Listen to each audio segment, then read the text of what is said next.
Hi guys! So ayaw ng mga pulangaw yung salitang cancel culture.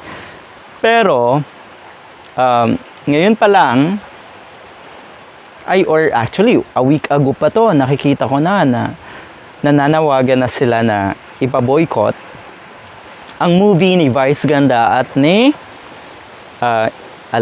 Ivana Alawi. Alright.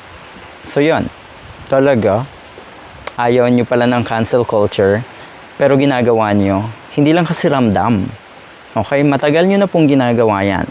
Itong mga pulangaw na to.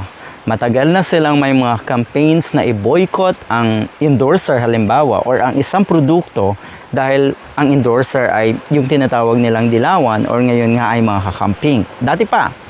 Kaya lang kasi, hindi naman umiingay. Na ang ibig sabihin, wala kayong totoong lakas pagdating sa mga ganito.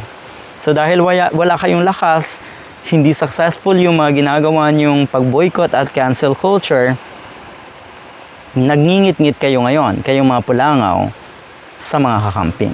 Dahil napakalakas ng impact sa isang produkto. Diba?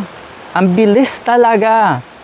Alam niyo naman ang nangyari sa Shopee. Alam niyo ang nangyari sa napakaraming produkto na ibinoycott ng mga kakamping. Ito ba ay pagpapakita ng galit? Hindi po. Ang pag-boycott po ay pagpapakita ng tamang pag-iisip at hindi galit. Bakit galit? Kasi yung mga yan, galit na naman ng mga kakamping. Sa Mercury Drug halimbawa, galit na naman dito. Hindi po. Wala pong galit doon sa cancel culture na ginagawa ng mga kakamping sa pag-boycott. Ulitin ko, karapatan natin yon. At nag-i-enjoy po kami sa ginagawa namin yan. Alright, gawin nyo rin. Pwede naman talaga kayong mag-cancel culture. Ulitin nyo, katulad ng ginagawa nyo dati, baka this time around, maging successful na.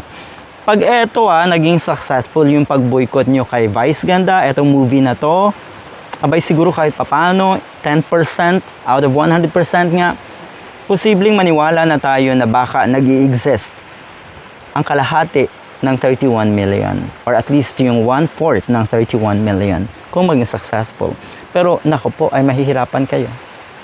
Nakita nyo naman ang motorcade na itong pelikulang to kasama lagi si Vice Ganda. Most bankable pa rin si Vice Ganda. Hindi maikakaila na unkabogable talaga etong si Vice Ganda. At ito po ay patuloy. Patuloy na mamamayagpag ang isang Vice Ganda kasama na po ang mga celebrities ng ABS-CBN. Alright? Tuloy nyo lang. Manawagan lang kayo ng boycott. Sige po. Ang totoo niyan, kami nga hindi na halos, malakas hangin dito, hindi na kami halos nananawagan ng boycott sa movie ni Tony Gonzaga. Pero, abay, alam na namin yan. Tingnan naman natin ngayon, yung tinatawag na silent protest, silent boycott at cancel culture ng mga kakamping. Hindi kami masyadong nag-iingay na i-cancel or i-boycott nyo yung movie ni Tony Gonzaga. Pero, tignan natin ha. Tignan po natin. Malapit na.